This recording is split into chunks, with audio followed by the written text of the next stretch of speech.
El 23 de febrero de 1916, a las 4 de la tarde, en un lugar llamado Acaay, departamento de Paraguarí, nacía una niña a quien en homenaje a una señora católica muy devota le fue puesto el nombre de Damiana.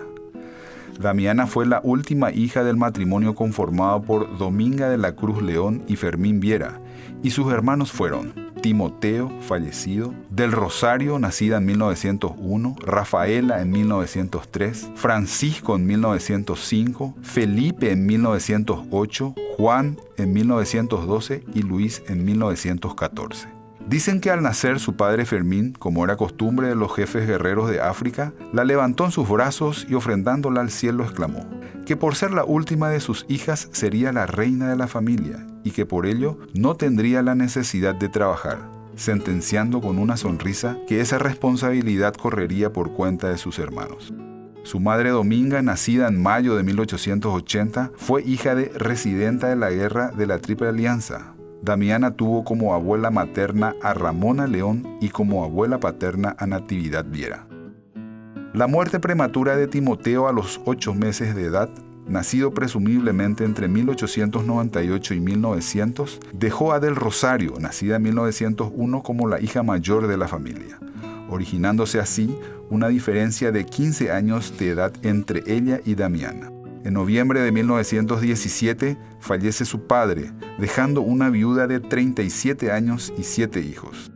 Este lamentable suceso privó a Damiana, por entonces de 1 año 9 meses, de recordar a su padre, de quien no se tiene registros fotográficos. La vida en el campo, si bien fue ardua como era característico de esos tiempos, rodeada de su madre y hermanos, fue relativamente tranquila para ella, hasta que por las necesidades propias de buscar nuevos horizontes, sus hermanos mayores decidieron emigrar a Asunción. Fue así que unos 2 o 3 años antes de la Guerra del Chaco, 1932-1935, el último grupo familiar conformado por su madre Dominga y ella se trasladó a Asunción, quedando su hermano Francisco al cuidado durante un tiempo más de la casa familiar y el pequeño campo de unas 60 hectáreas que poseían. El cerro conocido como Ñuaí se encontraba enclavado en ese entonces en el campo de los Viera León. La vida en Asunción era muy distinta a la del campo, asentados primeramente sobre la calle Estados Unidos casi Sebastián Gaboto y posteriormente sobre la calle Cerro Corá entre Estados Unidos y Brasil para finalmente establecerse durante la guerra en una casa sobre la calle Valois Rivarola casi Padre Cardoso. Su actividad principal consistía en ayudar a su madre en los quehaceres de la casa y realizar las compras en el mercado Guazú. Una vez cumplidas las principales tareas, disfrutaba por lo general de la compañía de otras jóvenes, muy especialmente de sus primas Felicita y Carmen, sin descuidar por supuesto la atención del nieto de la familia, el hijo de Rafaela, Pedrito. Es en ese lugar de la calle Cerro Corá que conoce al joven Blas Amílcar Ruiz Merzán, mientras éste frecuentaba un taller mecánico próximo a su casa y ella asistía a las clases de corte y confección. Cuenta Damiana que realmente todo empezó cuando Blas Amílcar, 4 años mayor que ella y para entonces oficial de reserva, se disponía a partir a la guerra. La despedida, en principio informal, terminó con un beso de Damiana en la mejilla y el pobre hombre quedó desde ese momento como hechizado. Los efectos del beso no se hicieron esperar, y ya durante el viaje por barco hasta Puerto Casado, el joven oficial se las ingenió para escribirle y hacerle llegar la primera carta. Fue el principio de una relación que se formalizaría en noviazgo durante un permiso militar en 1934 para pasar unos días en Asunción. Finalizada la guerra, el noviazgo se fue consolidando y el joven Blas Amílcar, quien era huérfano de padre y madre desde hacía mucho tiempo, vivía en ese entonces con su abuela materna en una amplia casona de muchas dependencias ubicadas sobre la calle Cerro Corá. Cuenta Damiana que cuando decidieron casarse, Blas Amílcar le pidió permiso a su abuela y ésta le preguntó dónde pensaban vivir. El novio sin dudar le dijo que con ella, en la amplia casona, en alguna de las dependencias, a lo que la abuela respondió: si quieres casarte, hazte de casa.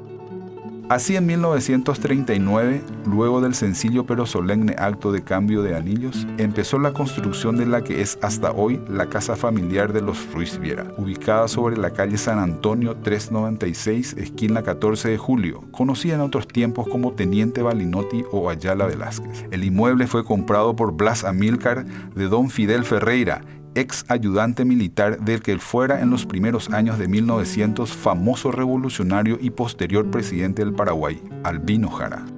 Y se casaron un 28 de diciembre de 1940 en la iglesia de las Mercedes, en la que hoy es conocida como la Iglesia Vieja, ubicada sobre Padre Cardoso, esquina Valois Rivarola. Fueron tiempos felices, así se comprueba por los muchos testimonios dejados por Blas Amílcar, uno de ellos titulado Mi casita, presumiblemente escrito en los primeros años de la década del 40. Él mismo dice: yo tengo mi casita entre un montón de flores, allí canto mis amores a la dueña de mi hogar. Es su cuerpo hechicero y su carita graciosa, es alegre y cariñosa y por eso yo la quiero. Los pájaros con sus trinos nos alegran la existencia, allí sentimos la presencia del creador de los destinos.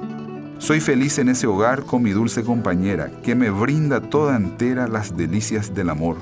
Para mí es como el cielo, por eso amo mi casita, que aunque humilde y chiquita, llena todos mis anhelos.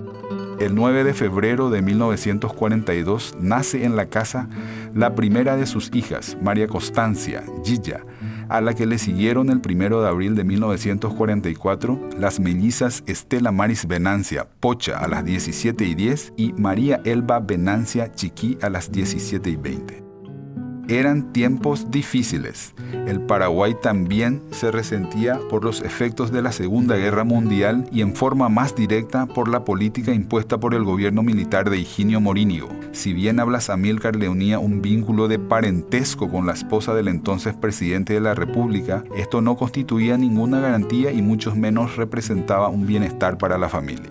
Damiana recuerda que nunca su esposo hizo alarde de dicho vínculo o solicitó un favor del gobernante, haciendo gala tal vez de algo que siempre lo distinguió, su integridad, su honradez y por encima de todo, su decencia, virtudes que probablemente colisionarían tarde o temprano con actitudes mezquinas que no estaba dispuesto a tolerar. El 24 de abril de 1947, ya en plena revolución, llega el hijo tan pero tan esperado. Ese niño a quien le pusieron el nombre de Miguel Ángel Alejandro, Chonguito, conocido también en ciertos círculos como el príncipe, fue familiarmente hablando el eslabón que faltaba, la motivación que le dio a Blas Amílcar y a Damiana un nuevo impulso, un nuevo sentido de vida en familia. Familia que por aquel entonces estaba constituida por, además de la madre, por 3 hijas mujeres. La llegada del hijo varón a la familia casi le cuesta la vida al padre. Cuenta Damiana que durante la búsqueda nocturna de la partera para realizar el trabajo de parto, en horas poco propicias para salir a consecuencia de la revolución, el vigilante ubicado sobre la vía férrea y próximo a la comisaría de la calle General Santos no reconoció el santo y seña de Blas Amílcar. Y probablemente temeroso de lo que pudiera ser ese hombre no identificado, no se le ocurrió mejor cosa que descargarle unos tiros de fusil, que por gracia de Dios no dieron en el blanco. Damiana recuerda que al escuchar los tiros exclamó: «Mataron a Pilote». Por bendición de toda la familia, eso no ocurrió. Blas Amílcar volvió con la partera y el tan esperado varón pudo nacer sin problemas. Y los años 50 no fueron mejor que los 40. En diciembre de 1954 fallece su madre Dominga, acontecimiento que además de enlutar a toda la familia, produjo en Damiana un especial sentimiento de vacío por haber sido su madre su fiel compañera hasta ese momento. Su madre al momento de su deceso contaba con 74 años. Hasta el día de hoy, luego de 62 años de su fallecimiento, Damiana guarda como uno de sus más preciados tesoros el vestido preferido de su madre y los lentes de receta en su estuche original que utilizó en los últimos tiempos. Pero la vida continuaba. Damiana trabajaba arduamente en la confección, sea ayudando a sus hermanos en la sastrería o por cuenta propia, generando los ingresos necesarios para complementar los de Blas Amílcar y así cubrir las numerosas necesidades de la familia. Y los niños crecieron, de la escuela pasaron al colegio y todo transcurría como suele decirse normalmente. Hasta que un día Damiana manifiesta cierta molestia en el vientre. Su primera sospecha es de que se trata de un pequeño tumor. El diagnóstico del primo de Blas Amílcar, el ginecólogo doctor Carlos Merzán, fue contundente. No hay nada de qué preocuparse. Probablemente una molestia pasajera. Damiana, reposa lo más que puedas y en unos días va a desaparecer. Para asombro de propios extraños, la pequeña molestia, o mejor dicho, el sospechoso tumor, se convirtió tiempo después, concretamente el 29 de septiembre de 1961, en el niño Gustavo Víctor Miguel, Michelo para Blas Amílcar, rebautizado Tetelo por el afectado para terminar como Tío Tete para sus sobrinos. Lo que para entonces en la familia Ruiz Viera parecía un capítulo cerrado y terminado, ese año se reabrió. Damiana tenía entonces 45 años y Blas Amílcar se encontraba a cumplir próximamente 50. Dicen que una de las hermanas del recién nacido estaba algo enojada. Le preocupaba que la gente, y muy especialmente algún eventual pretendiente, no se creyese esa historia del hermanito. Por el contrario, Blas Amílcar estaba feliz. Otro hijo varón para el guerrero, nacido el día de San Miguel y el día de la batalla de Boquerón, acontecimiento trascendental en la historia de la Guerra del Chaco. Gustavo fue el único hijo nacido fuera de la casa. Nació en IPS, en la calle Brasil, como recuerda Damiana, haciendo alusión al actual edificio administrativo ubicado sobre la calle Constitución, que precisamente en esos días se encontraba en plena mudanza al local de Trinidad. Y muchas cosas cambiaron en la década del 60. Las chicas se hicieron de novios, el chico no se quedó atrás. Algunas fuentes afirman que en ambos casos de varios novios y de varias novias. Se aclara que recientemente fue descubierta una gran cantidad de registros fotográficos celosamente guardados que así lo prueban.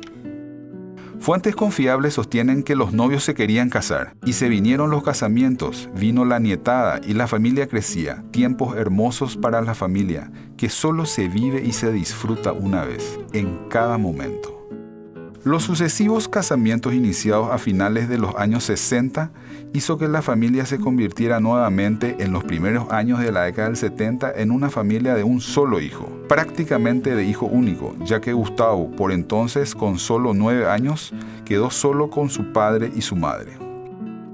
La década de los 70 estuvo marcada fundamentalmente por el deterioro en la salud de don Blas Amílcar, que trajo como consecuencia directa su inactividad laboral. Pero este estado de cosas exteriorizó una vez más lo mejor de Damiana, su valentía, su fortaleza física, mental y espiritual a toda prueba.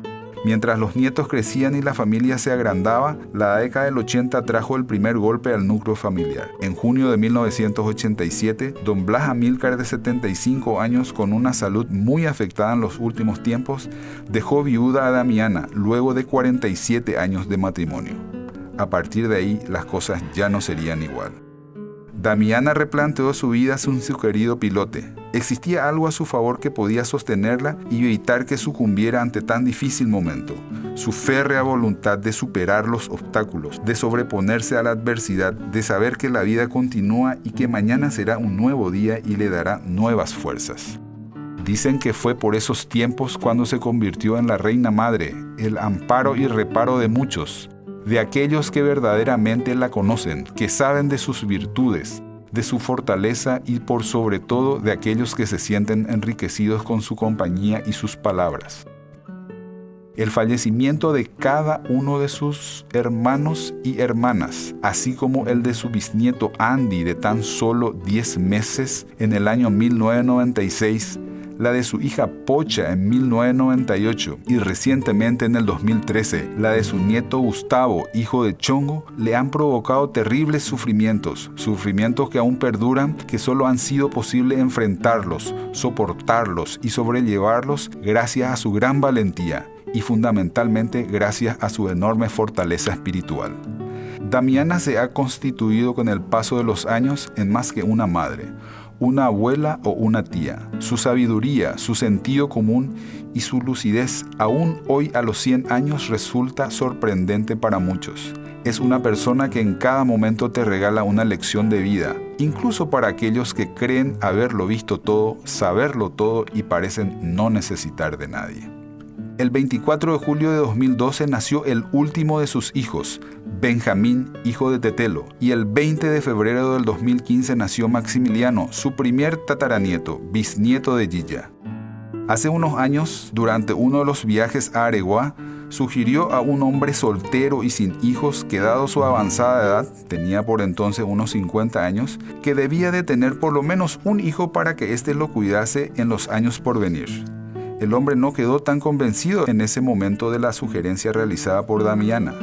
pero en la tarde del 27 de julio del 2014 le avisó feliz que siguiendo su sabia recomendación, ese día había nacido su primer hijo y que en agradecimiento y en homenaje a ella, su hijo se llamaría Damianito. Y efectivamente así lo hizo. Esta pequeña anécdota la describe como es, regalando sabiduría, regalando su visión de vida. Estudios recientemente realizados por notables profesionales médicos han concluido en forma unánime que el origen de su longevidad, su fortaleza y lucidez se deben a algo muy simple que hizo Damiana. Mamó hasta los 5 años. No hay otra explicación. No hay gripe, presión alta, quiste, azúcar en la sangre, derrame, dengue simple o rompehuesos o cualquier otra afección que pueda con ella. Los ha enfrentado a todos y salió robustecida en cada caso. Como coincidieran sus hijos al retratarla, si no fuera por el inexorable paso del tiempo y sus secuelas en la vida de la que solo Dios es el dueño, diríamos que mamá estará a nuestro lado por siempre, regalándonos lo mejor de ella. El sueño que le queda aún pendiente por realizar es el de viajar a Acapulco, a la tierra de sus queridos Pedro Infante y Jorge Negrete, ídolos de la canción y del cine de los años 40 y 50. Dice Damiana que si vuelve a casarse no quiere que el novio sea mayor que ella, y si vuelve a tener otro hijo le va a poner de nombre Tobías. Damiana, aún hay tiempo para todo. 23 de febrero de 1916. 36.500 días han transcurrido desde que naciste. 100 años de vida, un siglo de felicidad. ¿Cuántos días, cuánta experiencia, tantas tristezas y tantas alegrías? Hoy, 23 de febrero del 2016, te felicitamos y damos muchas gracias a Dios por tu cumpleaños número 100. Feliz 100, Damiana, de parte de tus hijos, nietos, bisnietos y tataranietos. Te amamos.